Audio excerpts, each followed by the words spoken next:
और फिर से आपका स्वागत है हमारे YouTube channel pride education world में। मैं हूं चंद्रमणि शर्मा और आज मैं आपको फिर से आपदा से संबंधित बातों को बतलाने जा रहा हूं। तो चलिए शुरू करते हैं।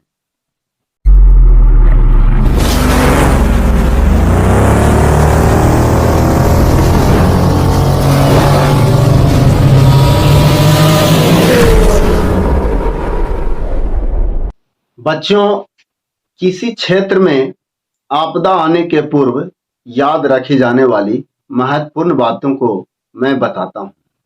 तो सबसे पहले नंबर पर है विद्यालय, समुदाय या व्यक्ति के द्वारा आपदा प्रबंधन योजनाएं तैयार करना। दूसरा नंबर पर है सामुदायिक जागरूकता और शिक्षा। और तीसरे नंबर पर है मॉक ड्रिल, चेतावनी प्रणाली का प्रशिक्षण। और चौथे नंबर पर है समुचित चेतावनी प्रणाली की पूर्ण जानकारी। और पांचवें नंबर पर है सामग्री और मानवीय कौशल संसाधन दोनों की सूची तैयार करना। और आगे छठा नंबर पर है असुरक्षित समूहों तथा भवनों की पहचान करना। और इसके बाद सातवें नंबर पर है पारस्परिक सहायता व्यवस्था को विकसित करना। इसके बाद आपको आठवें नंबर पर है सार्वजनिक जगहों से पूर्वानुमान की घोषणा, जैसे धार्मिक स्थलों से मुख्य पूजा एवं प्रार्थना सभा के बाद। इसके बाद आता है नंबर 9 पर आता है राहत कार्य चलाने हेतु विद्यालय, धर्मशाला, पंचायत भवन तथा धार्मिक स्थलों की पहचान करना।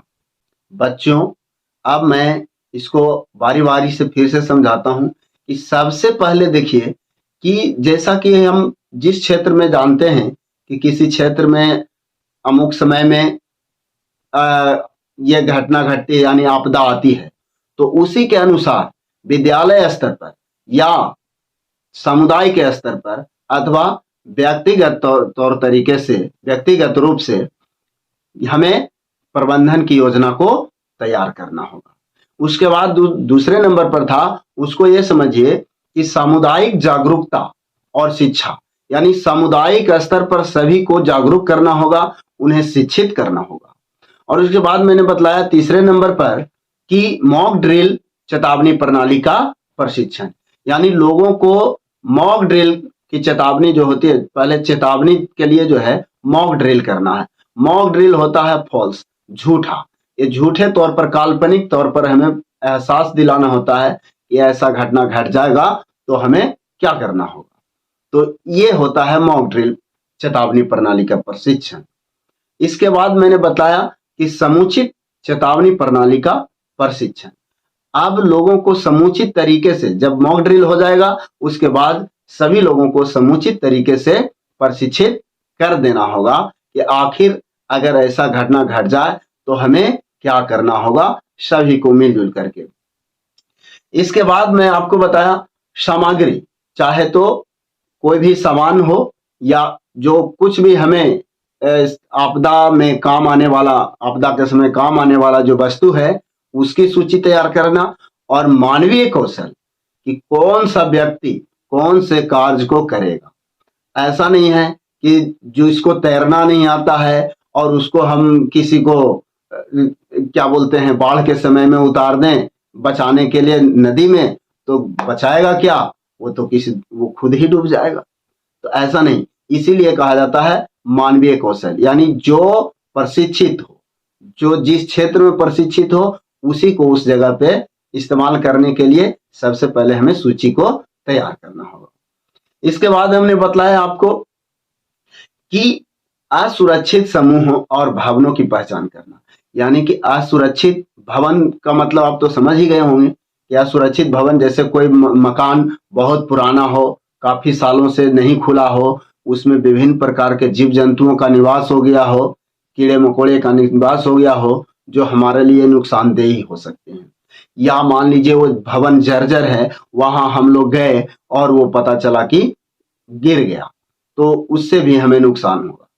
और असुरक्षित समूहों की जहां बात आ रही है, तो असुरक्षित समूह कहने का अर्थ हुआ कि वैसा जो है व्यक्ति का समूह जो समाज के लिए खतरा है, जो लोगों को जिससे नुकसान पहुंचाता है, जो लोगों को नुकसान पहुंचाता है, तो वैसे लोगों की हमें पहचान कर लेना होगा। और ये अमूमन हर जगह पे होता है, सब लोग जानते ही हैं कि कौन व्यक्ति है जो किस लायक है, तो उससे हमें दूर रहना है या उसके नजदीक रहना है, इतना तो आप लोग भी समझ सकते हैं।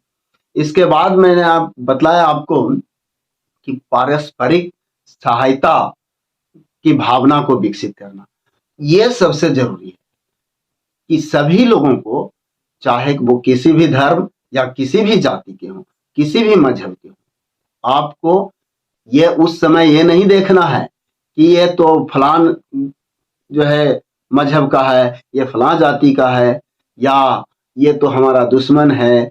इस तरह की बातें हमें सोचने की आवश्यकता नहीं है, बल्कि हम सबको आपस में मिल करके लोगों की सहायता करना होगा। इसका अर्थ यह है, तो सभी लोगों को, बच्चों आप सबको यही सीखना है और लोगों को सिखाना भी है, ताकि अगर कभी ऐसी दुर्घटना घट जाए, ऐसी स्थिति उत्पन्न हो जाए, तो सभी लोग मिलजुल करके सहायता करके जोखिम को कम कर सकें।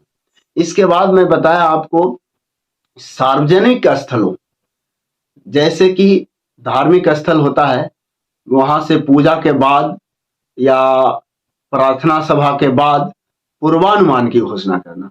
यानी अगर जैसे मान लीजिए पूर्वानुमान, तो हम भूकंप के बारे में पता नहीं लगा सकते हैं, या कहें तो हम लोग सुनामी के बारे में भी पता नहीं लगा सकते हैं पहले से, लेकिन कुछ ऐसे चीज हैं जैसे बाढ़।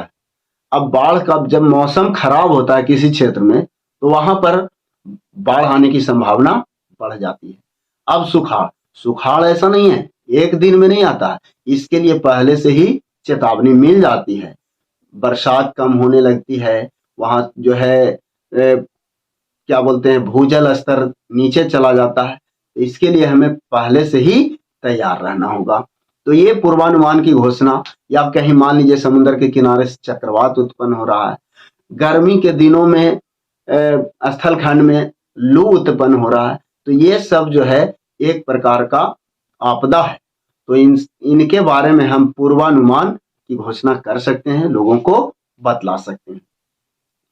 इसके बाद मैं आपको बतलाया कि राहत कार्य चलाने हेतु विद्यालय, धर्मशाला, पंचायत भवन, धार्मिक स्थल आदि की पहचान करना।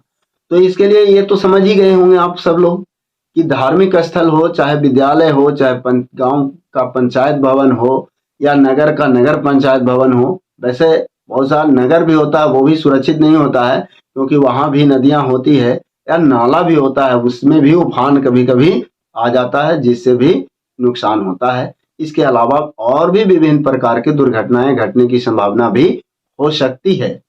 तो इसलिए ये सब जो सुरक्षित जगह है, उनकी पहले से पहचान कर लेना, सूची तैयार कर लेना होगा, ताकि अगर ऐसा घटना घट ही जाए तो जितना अधिक से अधिक लोग हो सके उनकी जान को बचाया जा सके, और उनके जो है जोखिम को कम किया जा सके। वैसे एक भी बात आप ध्यान रखिएगा कि हम लोग जो है आपदा को पूरी तरह से समाप्त नहीं कर सकते हैं, लेकिन अगर पहले से प्री प्लान रहेंगे, आपदा प्रबंधन की योजनाओं को हम पहले से तैयार करके रखेंगे, तो आपदा को खत्म नहीं कर सकते हैं, लेकिन उसकी जोखिम को हम लोग जरूर कम कर सकते हैं। तो आप लोग इसे अच्छे से समझिए। तो बच्चों, अब हमें बताइए कि आपको मेरा वीडियो कैसा लगा, इसे कमेंट करके आप जरूर बताइएगा, और अगर अच्छा लगा तो इसे लाइक कीजिएगा और अपने दोस्तों के साथ शेयर कीजिएगा। साथ ही मेरे चैनल पर जो भी नए हैं, वो चैनल को सब्सक्राइब करके बेल आइकन को दबा दीजिएगा, जिससे मेरे नेक्स्ट आने वाला जो वीडियो है उसका नोटिफिकेशन आपको सबसे पहले पहुंच सके। मेरा वीडियो देखने के लिए आपका बहुत बहुत धन्यवाद।